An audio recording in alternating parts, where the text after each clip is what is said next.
Bem-vindos a mais um podcast voltado à divulgação da ciência stricto sensu, produzida por doutores.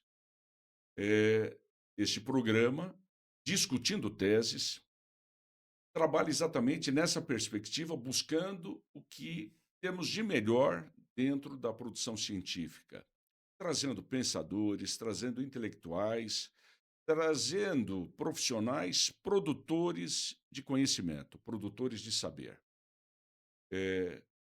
Tese é sempre um conceito complicado de se falar pela multiplicidade que nós temos. Nós temos teses causalistas ou de causa e efeito, em que se busca compreender um determinado objeto da realidade. Nós temos teses de argumentação, por exemplo, na defesa de uma perspectiva, de uma ideia, de um conceito. Nós temos teses de comparação entre diferentes objetos, diferentes sistemas, diferentes realidades, enfim. E quais seriam as etapas que uma tese poderia seguir? Evidentemente, aqui entra sempre o viés da metodologia a ser utilizada. Sem metodologia, sem critérios, sem um aporte técnico-científico, não há produção de ciência. Então, antes de mais nada, todo intelectual é um pesquisador, é um produtor dentro de uma metodologia científica, quando não um inovador. A primeira, então, é escolher uma instituição de ensino para se inscrever e, a partir daí, sofrer uma orientação, dentro dos critérios que essa própria instituição vai colocar. Após a inscrição, a escolha de um tema que muitas vezes já faz parte do processo de inscrição, tem que ser apresentado o projeto de pesquisa, objetivos gerais, objetivos específicos, eventualmente quem poderia ser o orientador, qual será a tese que se sustentará enquanto hipótese, enfim. E se essas hipóteses serão gerais, se serão específicas, a coleta do material dentro desse processo metodológico, se haverá ou não pesquisa empírica, se será uma pesquisa bibliográfica, enfim. Por fim, a redação e a apresentação perante uma banca examinadora, em princípio, 5 outros doutores e mais 2 ou 3 que ficarão de stand-by como suplentes. Hoje, então, estamos trazendo um profissional de uma magnitude ímpar, o intelectual de uma grandeza que não se discute, o professor doutor Paulo Roberto Iotti Vecchiati, mestre e doutor em Direito Constitucional pela instituição Toledo de Ensino, bacharel pela Universidade Presbiteriana Mackenzie, tendo um conjunto de especializações, que aqui eu não vou me reportar, fora a produção bibliográfica deste homem. É, por exemplo, o STF e a homotransfobia e o seu reconhecimento como crime de racismo, tese, aliás, criada e sustentada por ele. Manual de homoafetividade, de leitura obrigatória para quem se filia, para quem não se filia, para quem agrada ou nada, pela riqueza intelectual, pela dinâmica, pela linguagem profundamente, ao mesmo tempo técnica e erudita. Aliás, o senhor escreve maravilhosamente bem. Terceiro, o STF e a hermenêutica penal, que gerou o reconhecimento da homotransfobia como crime de racismo. Uma quarta obra que vai ser objeto de hoje, apesar que esse homem, ad libitum. O que há de libitum, professor doutor? Vossa Excelência, o que falar aqui é ouro e pedras preciosas. A constituição dirigente e a concretização judicial das imposições constitucionais ao legislativo. Então, estamos aí. Então, a tese, em princípio, foi isso. E professor doutor Paulo Roberto Iotti Vecchiati, para as suas manifestações e muito obrigado pela sua presença, que muito nos honra. Obrigado, professor Wagner, por tão gentil, amável apresentação. Então, boa noite, a todas, todes e todos que nos honram com oitiva aqui e assistir ao pod videocast, É, né, pode o videocast. então, isso é muito Aí, mais um. é melhor assim, sabe, que eu até prefiro, eu brinco que eu tenho uma dificuldade com podcast de ser podcast, né, eu ainda estou É, aprendendo a ouvir, eu gosto, mas participo algumas vezes do Onze Supremos, do Davi Sobreira, que já ganhou uma repercussão muito boa no Brasil e no mundo, então agradeço a todas as pessoas que nos honram e me honram, né, querendo ouvir um pouco sobre a minha produção. Queria mencionar, né, professor Wagner, vocês viram ele, né, uma pessoa tão erudita também, né, sabem que a prova de que a pessoa é muito boa é essa modéstia, essa gentileza. Só a forma como explicou a forma de elaboração de uma tese já vê que o homem é bom, né, sabe do que fala também. Eu e o professor Wagner, a gente já trabalhou juntos, né, o professor Wagner é o grande chefe, sabe, chefe é uma expressão que eu aprendi do manual do escoteiro mirim, descobri ideia, falei faz muitos anos, como é que é? Chefe, comandante heróico, eficaz, fiel, eu nunca lembro do último e falo, e ele deixa eu não ir dar aula para ir para o Supremo, né, eu falo isso até onde eu tô hoje. é Então, verdade. dei aula em várias graduações, né, com Wagner na Unip Tatuapé, 2016, 2017. Então, é um prazer aqui encontrá-lo, Wagner, para a gente conversar um pouco sobre o livro, né, da minha tese de doutorado sobre Constituição Dirigente e, como você falou, e a concretização judicial das imposições constitucionais ao legislativo. Acho que a ideia principal é o que que a gente faz quando a Constituição exige que o poder legislativo crie uma lei, por isso, imposição, ela impõe ao legislativo a criação de uma lei. Aí vem o legislativo, muito que bem, muito que bom, e não cria a bendita lei. O que que a gente faz? A Constituição se torna um conselho despido de imperatividade. Eu acho que eu abro o livro com isso, né? Quer dizer, uma frase famosa de Rui Barbosa, que norma constitucional é norma jurídica e não conselho despido de imperatividade. Então, não se cria a lei, a Constituição condiciona o exercício de um direito, ou a punição de um crime, que até é o foco da minha tese de doutorado, os mandados de criminalização, que são as ordens constitucionais de legislar criminalmente. A Constituição exige a criação de algumas leis penais. E se a lei penal não é criada, o que que você faz com isso? A Constituição vai ficar uma eterna promessa não cumprida?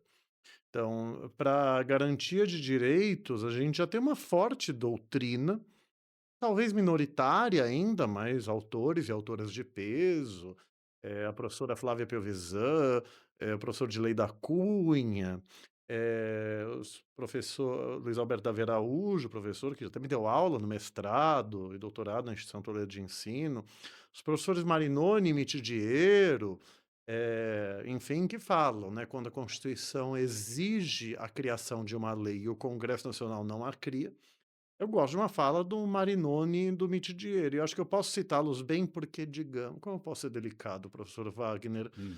eles foram juristas pela democracia em favor do atualmente inelegível, né, o que eu acho, com todas as vênias, já achava um erro histórico naquela época e hoje eu vou respeitar a prevenção geral negativa, né, de quem continua apoiando, que eu corro o risco de cometer alguns crimes contra a honra, né. Mas assim, então, são juristas conservadores moralmente, mas, me julguem e eu tenho amigos processualistas e constitucionalistas que me julgam, eu gosto da doutrina do Marinoni, do Wittigier e do Arenhardt sobre processo. Eles falam, né, a Constituição, o princípio da separação dos poderes, garante ao legislativo a prerrogativa de concretizar a Constituição, criar leis e tal. Não lhes garante a prerrogativa de inviabilizar a Constituição, porque não querem criar a lei que a Constituição ordena que eles criem. Então, esses autores e autores, cada um à sua forma, fala. A Constituição manda legislar, o Congresso não legisla, cabe ao Tribunal Constitucional, ao Supremo Tribunal Federal no Brasil, criar norma geral e abstrata para reger o tema provisoriamente, até que o Congresso Nacional se digne a criar a lei. Porque embora, decidir não eu adoro que o Senado alegou isso em processo que eu atuei, embora decidir não decidir seja uma decisão legítima, regra geral, quando a Constituição exige a criação da lei, tudo que o Congresso não pode fazer é não criar a lei. Ele pode criar lei, assim, com Perfeito. 1000 âmbitos. Se não for uma lei de mentira, lei penal, sabe, pena de 1 dia a 1 mês ou multa de R$ 10 sem o dinheiro do busão, né, vamos falar de uma maneira, assim, para Perfeito, tornar o tema mais legal. perfeito. Não, aí é uma lei de mentira, aí vai Sim. ser inconstitucional por, eh, proteção insuficiente. Imagina se a lei de racismo, que é uma das leis que a Constituição manda serem criadas e foi criada, que dessem uma pena assim. Não, seria uma lei inconstitucional e o Supremo mandaria criar outra no seu lugar. O legislativo, então, ele tem uma ampla margem para fazer uma lei muito progressista, muito conservadora, dando muito direito, dando pouco direito, desde que respeite o núcleo essencial do tema, seja regulamentando o minimamente indispensável, seja se excedendo, não criando uma lei extremamente punitivista, sabe. O exemplo oposto, você vê que uma pena mínima 30 a 100 anos sem direito à progressão do regime. Essa o Supremo ia declarar inconstitucional sem nenhuma dúvida. Então, mas entre a insuficiência e o excesso, que é o princípio da proporcionalidade, conhecido por vedação do excesso, mas também proibição de proteção insuficiente, tem uma grande margem que o legislativo pode decidir. E o Supremo, por incrível que parível, né, professor Wagner, ao contrário do que acham os haters do Supremo, Sim. e olha que eu tenho muitas críticas ao Supremo, por incrível que parível também, as pessoas devem achar que eu amo o Supremo e não critico ele nunca. Em direitos trabalhistas e previdenciários, o Supremo, com todo o respeito, excelências, tem sido muito ruim. Tem uma jurisprudência, o que o Supremo é sensível para proteger minorias e grupos vulnerabilizados, no contexto do neoliberalismo capitalista. Então, são não o neoliberalismo capitalista, por favor, mas proteção de Hum. minorias é a minha atuação no Supremo. O que ele é sensível aqui, tem sido muito insensível para proteger direitos trabalhistas e previdenciários. Então, tenho muitas críticas.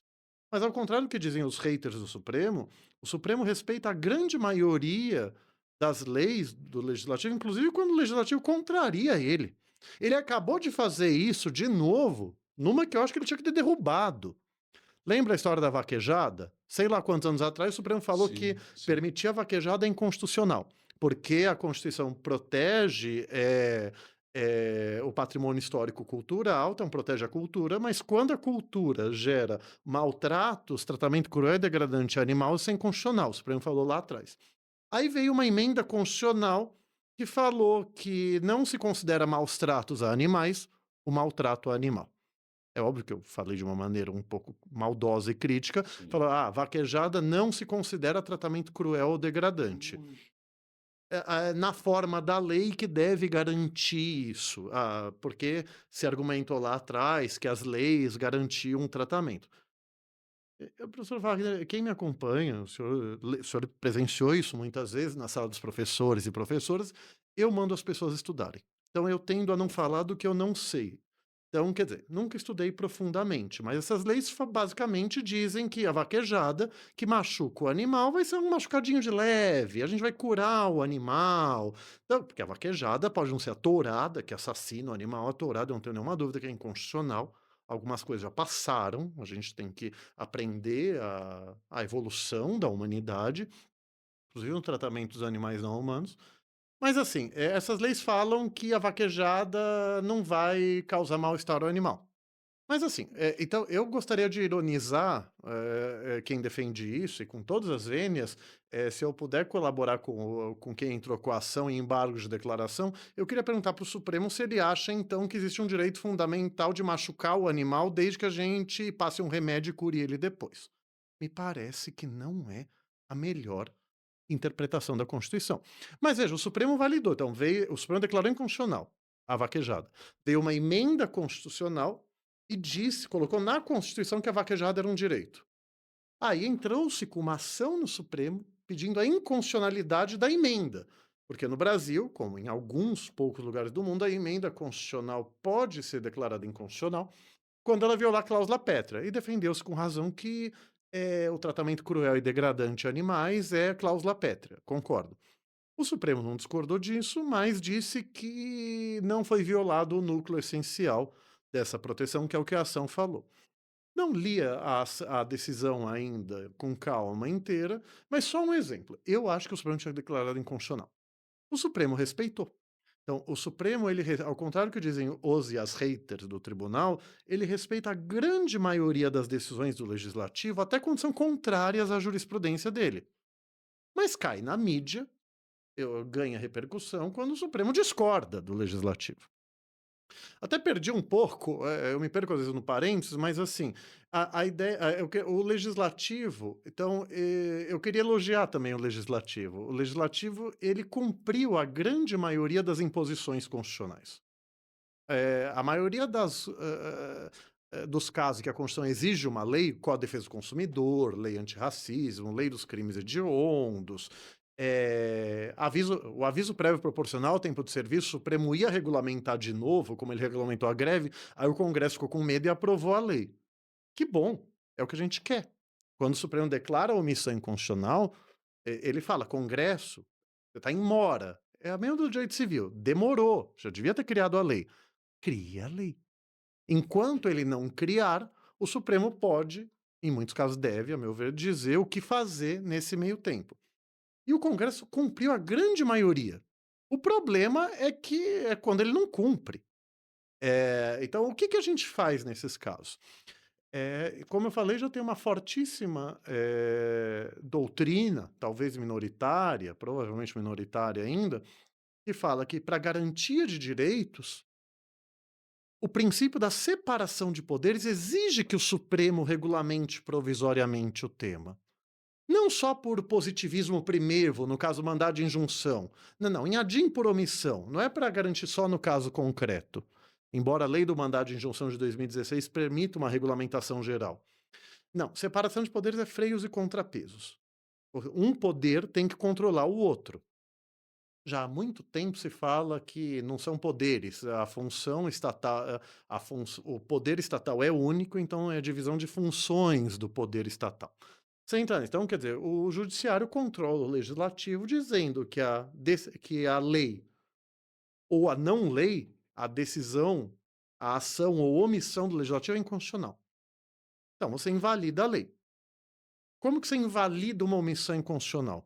É uma coisa que eu sempre defendo. Acho que eu digo e falo e escrevo dessa forma, mas é uma das coisas que eu acho, Wagner, assim, eu estou dizendo o óbvio, eu estou fazendo um silogismo muito fácil da teoria tradicional. Quando você declara inconstitucionalidade de algo, você quer retirar a situação inconstitucional do mundo jurídico. Declara a inconstitucionalidade da lei, tirou a lei do mundo. Então, Perfeito, declarar a perfeito. inconstitucionalidade da omissão. Como que você tira a omissão do mundo? Criando a bendita norma. Exatamente. Então, para garantia de direitos, já tem uma boa doutrina que fala. Mas essa doutrina fala, contudo, porém, todavia, alguns temas, como penal e tributário, a reserva legal, a exigência de lei é absoluta. Acho que eu abro a tese, eu reli a apresentação, né? Quem escrever livro, pelo menos, a gente nunca lembra as exatas palavras, né? Hum. Então, dei uma lida na apresentação que eu sintetizo, até para lembrar o que é a ordem do que eu falei. Eu até, falo lá, né, quer dizer, eu nunca entendi isso de omissão de reserva legal absoluta ou relativa. Reserva legal é reserva legal. Se você exige lei formal do parlamento, então, quer dizer, não é lei material, que é norma geral abstrata, seja medida provisória, seja qualquer outra. Se você exige lei formal do parlamento, você tem uma reserva legal. Então, você pode superar a reserva legal em alguns casos, não vejo por que não poderia superar em outros. Então, por que que as pessoas falam, mas direito penal e direito tributário, a reserva legal seria absoluta? Por quê? Então, porque mexe com a liberdade? Mexer com o patrimônio, que é tributário, o direito civil, tudo isso mexe, esses autores não duvidam disso. Então, mas é aquele famoso, por que, professor Wagner, essas pessoas acham que penal e tributário não pode? Eu não sei, eles não explicam. Fica uma afirmação peremptória. Então, toda a minha tese de doutorado Hum. é explicar que isso que vale para as ordens constitucionais de legislar em geral tem que valer para as ordens constitucionais de legislar criminalmente também. Então, eu defendo que as pessoas me acusam de ter defendido no Supremo crime por analogia, na homotransfobia como crime de racismo. Eu vou ficar a minha vida inteira explicando que não foi isso que a ação fez, e não foi isso, muito menos que o Supremo fez. O livro que Vossa Excelência leu o título, o STF Hermenêutica Penal, que gerou o reconhecimento da homotransfobia como crime de racismo, parênteses, sem legislar nem fazer analogia. Fecha, eu pus na capa para ver se o povo se toca. Então, o Supremo reconheceu que racismo e raça são conceitos antropológicos, políticos, sociais. Ele já tinha falado isso em 2003, a gente pode falar disso depois. Então, os crimes por raça, que a lei considera mais amplos que os crimes por cor e por etnia, então raça é um conceito mais amplo que cor e etnia, porque a lei não tem palavras inúteis. Se a lei não tem palavras inúteis, raça não pode significar apenas cor e etnia, não pode significar só fenótipo e genótipo. Mas as pessoas me acusam e acusam o Supremo de ter feito analogia em Malam Partem. Não foi o que aconteceu. Quem diz isso está acusando o advogado que moveu as ações e 8 ministros e ministras de terem mentido no que escreveram. As pessoas ficam chocadas que eu falo isso, mas é a verdade. Quando o ministro Alexandre de Moraes assumiu, foi presidente do TSE, eu fui na posse dele, eu brinquei que eu quase peço para ele incluir no inquérito das fake news quem faz essa acusação. Só não peço porque não é ato antidemocrático. Que pena, né? Que maldade. Ele riu muito gentil, o ministro Alexandre é É. um lorde. Mas tudo isso para falar o quê? Eu não pedi crime por analogia, eu sou pior. Eu falei que se o Supremo achasse que a homotransfobia não era racismo, eu pedi para ele legislar criminalmente. Eu pedi para ele exercer função legislativa atípica. André Ramos Tavares fala que, em alguns casos, a jurisdição constitucional exerce função legislativa. Mas, assim, é para garantia de direito, sabe? Em geral. E sabe que o André, no livro dele, depois da decisão, é um dos que falou algo como: olha, mandado de injunção, adim por omissão, o pressuposto é que o tribunal vai criar algo. Então, se tem omissão inconstitucional para criminalizar a homotransfobia, ele poderia criar algo. Mas o Supremo expressamente explicou: não, não, não, não estamos legislando, não posso legislar, não vou legislar, porque eu não posso, criminalmente. Não, homotransfobia é crime por raça, então isso é uma interpretação. Por interpretação dos crimes por raça, entre a interpretação de raça e racismo como conceito biológico ou político-social, o sentido constitucional de raça, racismo antropológico, então a lei de racismo tem que ser interpretada, conforme a Constituição, para os crimes por raça abarcarem a homotransfobia por interpretação literal, para, enfim, afastar a omissão inconstitucional na não criminalização da homofobia, da transfobia. Então, veja, isso que o Supremo decidiu, mas o que eu defendo não é isso. No Constituição Dirigente, lá no capítulo final, até brinco. Eu falo, olha, é quase uma blasfêmia eu criticar a decisão do Supremo nesse caso. Porque ele reconheceu a homotransfobia como crime. Mas quando ele negou que ele possa, para cumprir ordem constitucional de criminalizar, que ele possa exercer a função legislativa atípica, que é o que ele fez quando ele regulamentou a greve do serviço público civil, que ele já tinha afirmado lá nos anos 90 como reserva legal absoluta, mandado de instrução 20, MI 20, está escrito que é absoluta. Então agora tem a relativa absoluta e a mais absoluta. O Supremo regulamentou, porque a Constituição condiciona o exercício do direito de greve à lei anterior que o defina. Qual é a diferença de não há crime sem lei anterior que o defina e não há exercício de greve sem lei anterior que o defina? Isso é um jogo de palavras? É um jogo de palavras, mas é um jogo de palavras que eu acho que é certo. Então, mas o Supremo rejeitou isso. Sem enfrentar esses fundamentos que eu falei aqui de uma maneira um pouco errática. Me perdoe, Wagner, me perdoe, eu não consegui preparar essa fala. Imagina, Então, brilhante. mas a tese é essa. Então, quer dizer, me acusar de crime por analogia, não, não, não, nada disso. Eu sou pior, eu peço para o Supremo legislar criminalmente para cumprir ordem de legislar criminalmente no pressuposto específico da omissão inconstitucional. Só aí.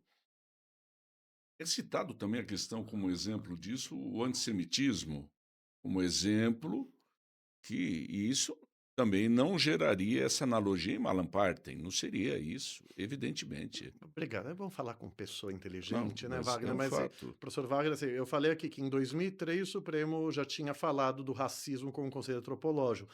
Foi quando ele disse que o antissemitismo é forma de racismo.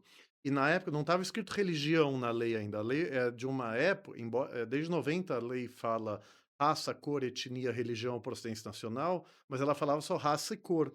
O Supremo falou que o antissemitismo é forma de racismo para enquadrar no HC 82424, para enquadrar ele como discriminação por raça, para falar que o antissemitismo é um crime imprescritível, porque o Isso. artigo 5º, inciso 42, diz que o racismo é crime imprescritível e inafiançável. Então, quando entraram com o HC, defenderam no Supremo que ele seria um crime de discriminação não racista, estaria prescrito. Acho que não se atentaram que religião não estava na lei ainda, sei lá. Mas o Supremo falou: não, não, não, o antissemitismo é crime por raça. O Supremo disse lá atrás, segundo o conceito antropológico atual de raça, da professora Sônia Blumfeld Ramagem, estou quase decorando. Raças sociais são critérios diferenciadores das pessoas, seja por critérios físicos, o racismo tradicional, fenotípico, seja por critérios culturais. Raça e racismo, raça é uma poderosa construção social, aí eu vou parafrasear de novo, que visa legitimar a desigualdade. Então, como o projeto Genoma acabou de vez com a ideia de raças biologicamente diferentes entre si, entre brancos, negros, amarelos e Sim, vermelhos, acabou. nestes termos, para o racismo virar crime impossível, como categoria penal, adota-se o conceito de raça social e de racismo social. Então, em 2003, o Supremo falou isso. Em 2019, ele reafirmou isso para dizer que a homotransfobia também é forma de racismo. Seguramente, seguramente. Por gentil, continue. Não, obrigado. E é isso. Mas assim, essa é a ideia da tese. E o E discurso do ódio que se cria em torno disso? é, Ou eu estou equivocado na não, colocação? tá certíssimo. É depressão mesmo. Enfim, o mundo, esse mundo é adoecedor, né? E o discurso de ódio contra minorias e grupos vulnerabilizados em geral é algo lamentável, que infelizmente tem se disseminado cada vez mais. Em nome de uma suposta, o que não é liberdade de expressão? Pois é, obrigado. Imagina, A Suprema Corte dos imagina. Estados Unidos é talvez acho que o único tribunal supremo de importância no mundo, um dos poucos, que diz que discurso de ódio seria protegido pela liberdade de expressão. Com todas as vênias, isso é um grosseiro Um equívoco. absurdo. O Supremo Tribunal Federal, o nosso leading case é esse caso do antissemitismo, Sim, HC sim. 82424. Isso. Mas a Corte Interamericana de Direitos Humanos, a Corte Europeia de Direitos Humanos, o Tribunal Constitucional Alemão, que é um dos principais do mundo, a gente discute o que é discurso de ódio. Mas, assim, caracterizado como discurso de ódio, fala, não é protegido pela liberdade de expressão.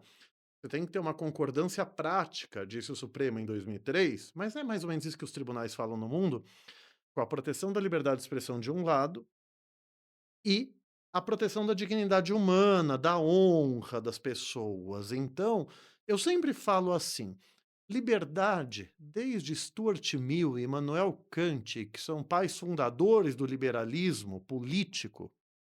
Adoro as pessoas que querem liberalismo econômico. Liberalismo é Estado mínimo. O Estado só se mete quando é indispensável. Isso. Essas pessoas querem ser liberalismo econômico, o Estado não se meter na livre iniciativa, na livre concorrência, mas querem Estado máximo, querem Estado não mínimo em liberdades individuais. Enfim, a incoerência de conveniência. Paulo, mas muitas pessoas já foram políticos, políticas liberais na economia e não na política. Que bom, não nego isso. Eu falo que são pessoas incoerentes. Porque você não pode ser Estado mínimo só quando você quer. Mas, assim, liberdade, desde sempre, conceito formalizado na famosa Declaração dos Direitos do Homem e do Cidadão pós-Revolução Francesa, que visou proteger só o homem macho humano, que a Olympe de Gouges quis proteger a Declaração dos Direitos da Mulher e da Cidadã, foi queimada também por isso. Ela só botou no feminino. Eu falo, eu gosto de gente É abusando. trágico, é trágico. Eu me rio porque é Eu vou trágico. defender o professor Wagner, gente. Assim, É, eu descobri anos atrás que a área do cérebro da dor e do riso é a mesma, não é, sei que lado. Então, né? trágico, mas é Que ódio. trágico. Assim, eu ia brincar que eu gosto de gente abusada, e ousada, né, que eu me identifico. Nosso querido Olímpio de Gouges, ela botou a declaração no feminino, Hã. mas nos considerandos, ela só falou que uma das grandes razões dos males da humanidade é a opressão da mulher. Ela falou isso lá atrás.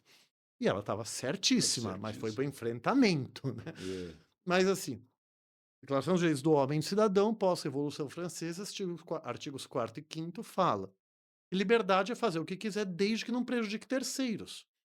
Nosso querido Immanuel Kant falava, liberdade. Imperativo categórico. Mas antes do imperativo, ele fala que é o direito, né? Quer dizer, então a Hum. liberdade te garante a prerrogativa de você exercer seu arbítrio, ser arbitrário, arbitrária, agir sem justo motivo. Mas por quê? Desde que você não impeça o outro ou a outra de exercer seu arbítrio. Acho que é desse filosofês que se criou o senso comum, né? Meu direito vai até onde começa o seu.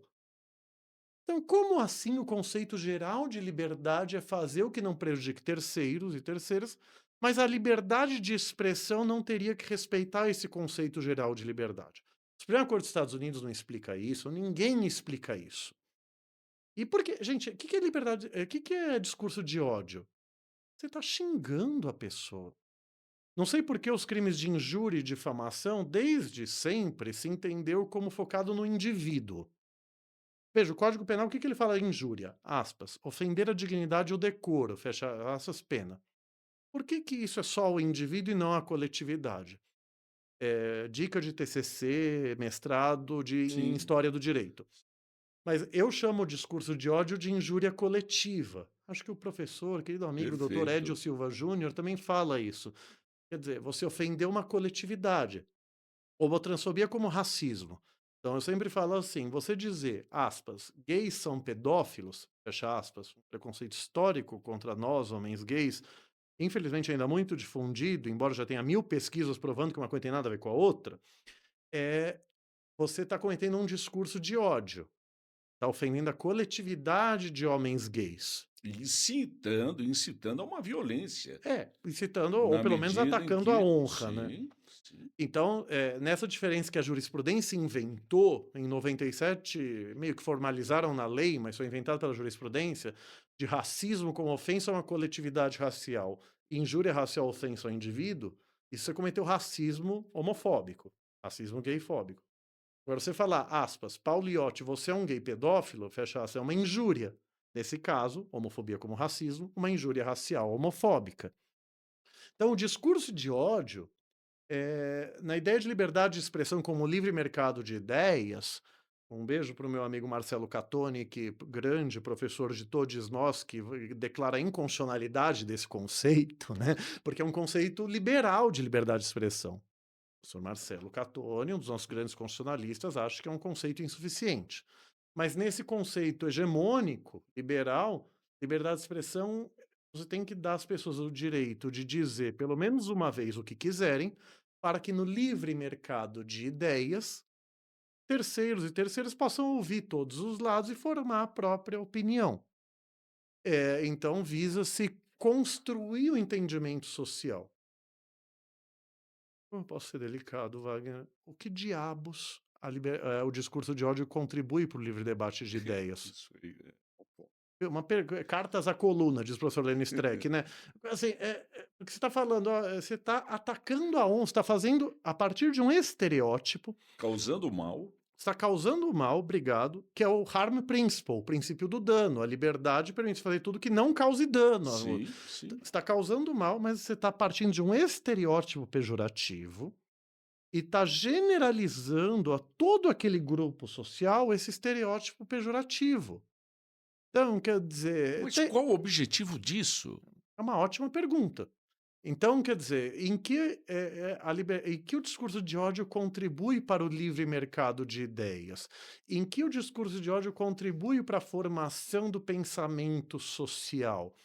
Eu concordo, até vou entregar aqui, o Davi Sobreira que me falou num debate, Paulo, mas é melhor ficar no harm principle, falou, o discurso de ódio causa dano. Porque a jurisprudência, eu lembro quando, antes do Supremo declarar constitucional e a marcha da maconha, então, quer dizer, mesmo que você considere uma conduta crime, você pode pedir a legalização desta conduta sem ser crime. Eu lembro o TJ de São Paulo, eu vi essa decisão, é assim, não vou ter o número, mas assim, ah, não, a marcha da maconha, assim, isso não contribui em nada para o debate público. Contribui, então foi um conservador, né? É a coisa de liberdade, porque se liberdade é fazer o que tudo que não cause dano a terceiro, esse mesmo conceito fala, se eu causo dano para mim mesmo, o Estado não tem que se meter. Brincando com o lema feminista, meu corpo, minhas regras. Se consumir drogas faz mal para mim, isso é problema meu. É uma das teses da inconstitucionalidade da criminalização ou punição do consumo pessoal de drogas. Mas então assim, a gente tem que focar que o discurso de ódio causa dano, e sem trazer nenhum ganho em contraponto, né, se a gente for fazer uma ponderação, tão em voga nas últimas décadas. Mas, assim, em que adianta assim, o ministro Dino foi difamado e eu debati muito duramente com um professor, que eu não vou citar quem é, que eu tenho intimidade, então eu tive um debate muito duro e grosseiro com ele, no inbox, né. Sabe o que eu digo, professor Wagner, Hum. alguns anos depois de conviver com vossa excelência, não foi. Professor Wagner, a gente é um lorde, professor não, acho que nunca vai É, sair um xingamento dessa boca. muito Da obrigado. minha, vocês podem imaginar na mesa do bar o que sai, exato. Então, vocês se espantam com o que eu falo, o professor Wagner ficava chocado na sala dos professores, rindo, não sabe o que eu penso. Mas, o Vossa que Excelência é uma intelectualidade pura. Ah, obrigado, professor. imagina, Igualmente. imagina. Mas veja, até nessa besteira perdi um pouco o que eu estava falando, por culpa minha, não do professor Wagner, mas assim, eh, o ministro Dino foi muito Isso, difamado que ele isso. mandou tirar um livro por um discurso homofóbico. O que que dizia o livro? As pessoas querem falar genericamente, sem analisar o que estava escrito. O autor, que eu não sei, não quero saber quem é, vinculou até hoje a homossexualidade e a bissexualidade à AIDS. Se a gente pegar, e volta e meia cai na rede social, nos anos 80 a AIDS era chamada de aspas, peste gay, fecha aspas, câncer gay, entre aspas. Até hoje querem difamar as pessoas, a homossexualidade, vinculando-a à contaminação com HIV e o AIDS, que é uma coisa que a gente tem que tomar cuidado, tem uma coisa chamada sorofobia, que é discriminar a pessoa que vive com HIV e AIDS. Ter HIV não significa ter AIDS.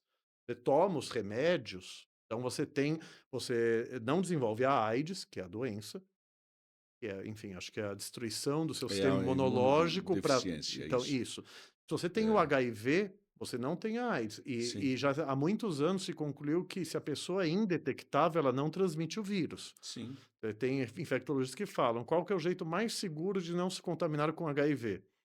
Ter relações sexuais, até sem preservativo, com pessoa que é indetectável, que tem o HIV, mas toma os remédios ao ponto de não aparecer nos exames, porque não transmite." Então, assim, tomando o máximo cuidado para não ter sorofobia, não se deve ter, mas você não pode vincular a homossexualidade ou a bissexualidade a uma maior propensão a adquirir o vírus do HIV. Evidente. Então o ministro Dino falou para tirar: olha, tire de circulação este livro e republique-o sem fazer esta vinculação. Porque você está, a partir de um estereótipo pejorativo, dizendo que todos os homens gays e bissexuais seriam mais propensos ao HIV por terem supostamente uma conduta sexual irresponsável. E a contaminação do HIV não decorre necessariamente disso. Você pode se contaminar com HIV por transfusão de sangue, se falharem os testes. Assim, quem usa drogas injetáveis, né, e compartilha seringas Como também, houve no né? Rio de Janeiro, que o É. próprio lembra da situação lá oferecido por um um banco de sangue, que não fazia os exames É. necessários e contaminou um conjunto de Então pessoas. vejam, Veja, você e tem a não pessoa, tem assim, nada a ver com não tem nada a ver. Então, que a gente tem que quem estuda direito das pessoas vivendo com HIV e AIDS, que não é ainda o meu caso, por falta de tempo e força, mas vai ser ainda, fala, a gente tem que parar de vincular contaminar-se com HIV com condutas irresponsáveis, sejam sexuais, seja no consumo de drogas, que eu dei um exemplo, seja quaisquer outras. Mas se fala desde os anos 90 em condutas de risco, em práticas de risco, e não mais em grupos de risco. Por isso que o Supremo declarou inconstitucional também a proibição de doação de sangue a homens que fazem sexo com outros homens e respectivas parceiras. Porque ter sexo com outro homem não significa e maior quem risco de pula de contaminação. paraquedas, faz bungee jumping, isso não é conduta de risco. Mas Também assim, teriam que proibir. para Se é essa transfusão a de sangue, né? lógica, Sim. não. Se é esse conceito de querer preservar, quer dizer, não é o melhor critério, esse é um Num absurdo. conceito mais amplo, certamente, É, certamente. Então, quer dizer, se você tem sexo com preservativo, quer dizer, você não tem chance de contaminar com HIV. Então, se você tem condutas sexuais que não são de risco com pessoa do mesmo sexo, um homem com outro homem, no caso, porque mulheres em relação com mulheres nunca foram proibidas, não pela letra da lei, pelo menos. Às vezes tinha-se uma interpretação equivocada, mas assim, se você tem práticas mas por que sexuais isso? Desculpa, se você tem aproveitando práticas essa sexuais que deixa. não são de risco, você não Sim, vai ter chance de contaminação. sim, indiscutível, indiscutível. Essa questão das mulheres, É porque assim, o sexo anal, sou obrigado a dizer, o coito anal, sim, se você faz sem camisinha, você tem sem preservativo, você tem microsangramentos, então tem uma chance maior de contaminação do que o sexo vaginal. Mas se o sexo é com preservativo, principalmente se com o mesmo parceiro ou com poucos parceiros, isso não é conduta de risco. Então, por que que o homem assim, a Anvisa mudou o critério já há alguns anos. Eu lembro que em 2006, 2007, a norma infralegal falava algo como ter sexo sem preservativo é conduta de risco. Por que que o homem que tem sexo com preservativo com muitas mulheres não está em grupo de risco, e o homem que tem sexo com outros homens com preservativo está em conduta de risco? Nunca explicaram. imagina, não tem Já lógica. há muitos anos, a Anvisa e o Ministério da Saúde mudaram para e a norma diz praticamente isso, ter, fugiu um pouco, mas assim, é pessoa que tem parceira ou parceiro ocasional ou desconhecida. Então, quer dizer, se eu não estou entendendo errado a bendita norma, a Anvisa exige monogamia sexual, você tem uma relação com uma só pessoa e só. Risos, né, mas assim, é o que está escrito na norma. Mas assim, a luta até do movimento LGBTI+ nisso, é que seja o mesmo critério. Se o homem que tem sexo com mulher, o Perfeito. critério é sexo com preservativo, ou relação ou não ter múltiplas parceiras, o homem que tem sexo com outro homem tem que ser o mesmo critério. Então, assim, isso a gente, esperando parênteses, mas assim, o ministro Dino ele mandou retirar de circulação um livro que vincula a homossexualidade e a bissexualidade à AIDS. Que é uma demonização do homem gay e bissexual, a partir de estereótipos. Então, alguém vai seriamente dizer que isso é direito?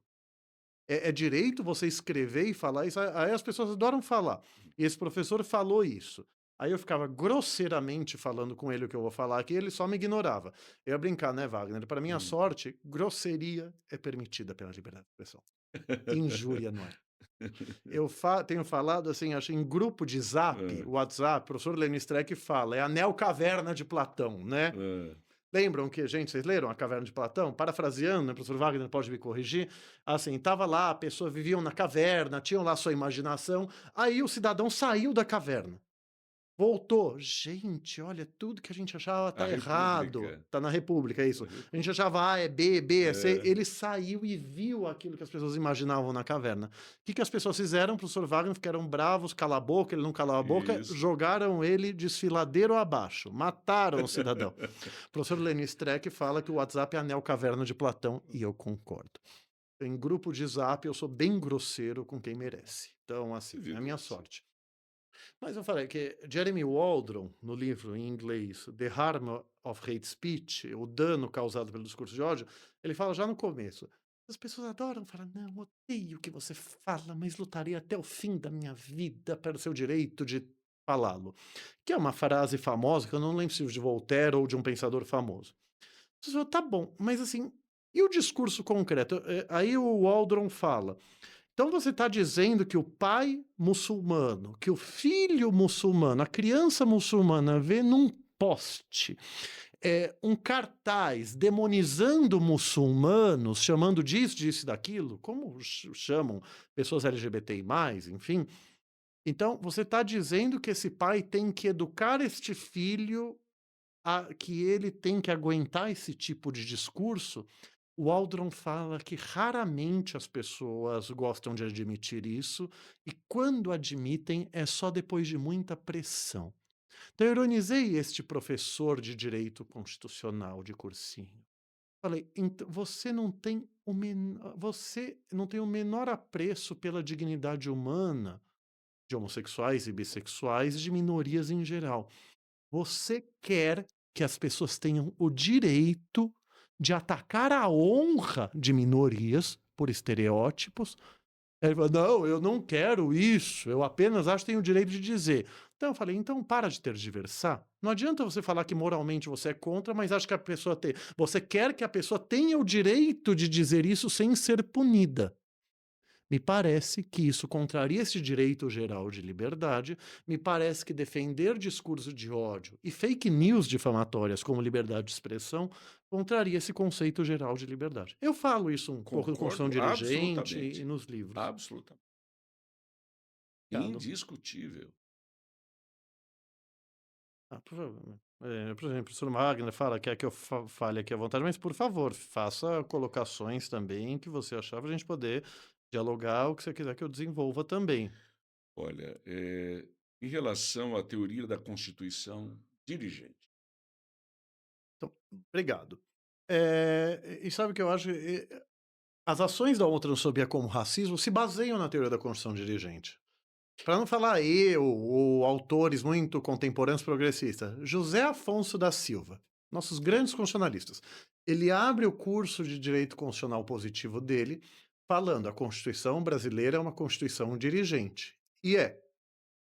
Então, o que que é o dirigente? O que que é o dirigismo? Sabe que no direito do consumidor, da consumidora, é muito comum falar do dirigismo contratual, que é o que a lei faz. O contrato faz lei entre as partes, certo? Pacta sunt servanda. No literal seria os pactos se servem, né? Quer dizer, aquilo, o combinado não sai caro. O isso. contrato é como se fosse uma lei do Congresso Nacional, válida só entre vocês que assinaram o contrato. Eu sempre gostei de explicar isso em aula de direito civil. Mas assim, então em tese você faz o que você quiser, vírgula, desde que você não viole a lei propriamente dita. O dirigismo contratual é quando a lei diz: olha, o contrato de compra e venda, de locação, de advogado, cliente, enfim, ele tem que prever isso, isso e aquilo. Se ele não prevê, é como se fosse cláusula implícita, parafraseando um pouco.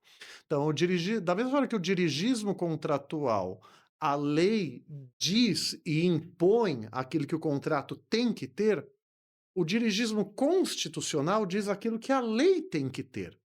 Ou que o executivo, por exemplo, vinculação de receitas, orçamento mínimo para educação, saúde. Isso é dirigismo constitucional. Então você limita a discricionariedade política do executivo para quanto ele vai gastar em determinado tema. Então, quer dizer, o pressuposto das ações da homotransfobia como racismo é que a Constituição exige a criminalização da homotransfobia. Porque se ela não exigir, o Congresso Nacional criminaliza se ele quiser ou não. O Supremo entendeu, a meu ver com razão, que a homotransfobia é forma de racismo. Então o artigo 5º, inciso 42 fala: racismo é crime. Leia-se. O racismo deve ser considerado crime pela lei. Então, se o racismo é crime, então todas as formas de racismo têm que ser consideradas crime. Então, se a lei não prevê expressamente o racismo homotransfóbico, então haveria uma omissão inconstitucional. A Perfeito. questão, e isso é uma dúvida que as pessoas têm na Perfeito. decisão, obrigado, é que, assim, como que o Supremo pode dizer ao mesmo tempo que tem uma omissão inconstitucional em criminalizar a homotransfobia, mas a lei, como eu falei, pode ser interpretada como abarcando a homotransfobia? Porque já que raça é um conceito autônomo e mais amplo que cor e etnia, o Supremo diz que a homotransfobia é crime por raça, por interpretação literal. A questão, eu tinha mais paciência com isso, professor Wagner, na época que eu dava aula sob supostamente subordinado a Vossa Excelência. Eu era Nunca subordinado. foi, Não, imagina. não, Sempre foi não, um amigo, um não, colega. obrigado. Não, Sempre foi, sempre mas foi. eu quero dizer que eu obedeci o professor Wagner. Imagina, nunca dei Obedecia uma falando: ordem. Wagner, você está errado, mas o que que eu tenho que fazer então, grande chefe, né? Que não, eu sou assim Imagina, até hoje. imagina, Não, e o professor Wagner é imagina, um chefe que realmente imagina, não parece chefe. imagina. Mas assim, então eu tinha mais paciência com isso, embora não tenha muito mais, porque se você teve aula de graduação de controle de constitucionalidade, você tem que saber isso. O Supremo fez uma interpretação conforme a Constituição. Não, interpretação conforme a Constituição, essa expressão, não é uma interpretação qualquer. tem um significado muito específico. Quer dizer o quê? Olha, entre duas ou mais interpretações possíveis, o exemplo clássico é de duas, mas pode ser mais. Entre duas interpretações possíveis, uma é constitucional e a outra não é. Então, a interpretação conforme a Constituição, para afastar a interpretação inconstitucional, ela impõe a interpretação constitucional. Então, a interpretação conforme método de controle de constitucionalidade. O Supremo não chegou nesse nível de detalhe, mas assim, o que o Supremo quis dizer, e com todo respeito, é só ter um mínimo de conhecimento da interpretação conforme para saber que é isso que ele quis dizer, é, se você interpretar raça e racismo no sentido biológico, você vai ter uma inconstitucionalidade por omissão. Porque a homotransfobia não está expressa, não está escrito orientação sexual e identidade de gênero. Então, os crimes por raça, num sentido biológico, não vão abarcar a homotransfobia. É óbvio que criminalizar o racismo fenotípico, genotípico, xenofóbico, xenofobia é racismo pela lei Sim, brasileira, e é um sim. conceito clássico de racismo. É óbvio que é constitucional. O que se quer dizer é que não reconhecer a homotransfobia como crime gera uma omissão inconstitucional. Então, entre duas interpretações possíveis, racismo biológico ou antropológico, já que o racismo puramente biológico gera uma omissão inconstitucional contra a homotransfobia, e já que o Supremo já tinha falado em 2003, e isso é irrelevante, o Supremo podia ter dito em 2019 de maneira nova, já que o Supremo decidiu que o conceito constitucional de racismo é o de racismo social, o racismo antropológico, então você afasta a omissão inconstitucional hermeneuticamente, impondo uma interpretação da lei que faça com que a lei não incorra em inconstitucionalidade por omissão. Se isso é assim na inconstitucionalidade por ação, não vejo por que não aplicar para a inconstitucionalidade por omissão. É uma das defesas doutrinárias que eu faço no meu livro individual. O livro O STF, a homotransfobia e seu reconhecimento como racismo é o meu individual. O STF, a hermenêutica penal é coletivo, que eu organizo e coescrevo. Hum, Então, mas aonde estávamos que eu falei da homotransfobia? Da Constituição Dirigente, perdão. isso.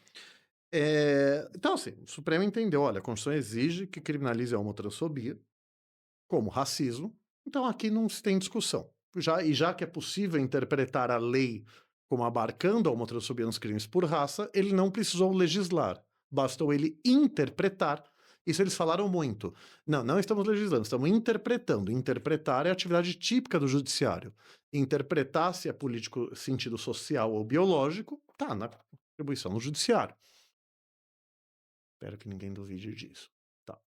Hum, Aí as pessoas não questionam isso, mas acusam o tribunal de ter feito analogia. Aí eu falo tudo isso, as pessoas me ignoram solenemente. Pois é. Aí eu mando estudar e eu sou o grosso. Pois é. É o que acontece em geral. Mas assim, eu quero falar isso por quê? Constituição dirigente. Então, as ações se baseiam longamente no conceito de Constituição dirigente. Eu achava que o Supremo ia afirmar o conceito de Constituição dirigente, mas ele não afirmou. Isso é uma coisa que eu falo no livro e que me choca um pouco. por que, Paulo?